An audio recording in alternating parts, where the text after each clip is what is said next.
How do you keep a connection to culture? You know, when you're moving to a new environment, finding that connection, maintaining connection, going back to visiting country. I mean, what are some other ways that you maintain connection to culture?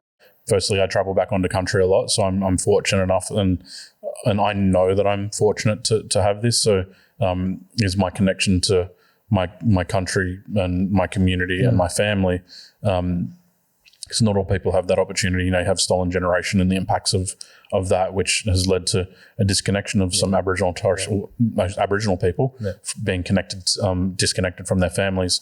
Where I come from, particularly the Gumbaynggirr Nation, which is through my dad's line, you know, we have strong connection to our stories, language and culture, and we're quite a fortunate community, because when you look at communities on the East Coast, a lot of them have had a lot of those bits and pieces stolen away, and they've been lost, or they're you know, or they haven't been rediscovered. You know, looking through old documents and assets and things, but yeah, so we've been quite fortunate. And for me, having that, but then also continually talking to and connecting with my family and community, especially here in Sydney as well. So like the point I made before, when I met that young Aboriginal guy yesterday, and you know, and being like, oh, where you from?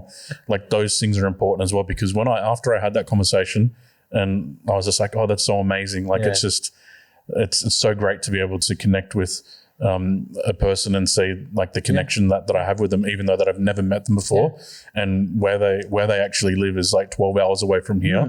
But there's that connection that I actually have with that person now. I think it's about asking the right questions and framing it in the right way, and just being easygoing. Yeah. I think you're an easygoing guy. So, you know, a lot of people would find conversation with you. Yeah, there's a huge thing to be said for interconnectedness and the desire to want to be able to find commonality and share purpose and, you know, and history with people as well. And I think there's a lot that can be said to, when talking about that point before around you know, I guess identity is interconnectedness is a huge part of that as well.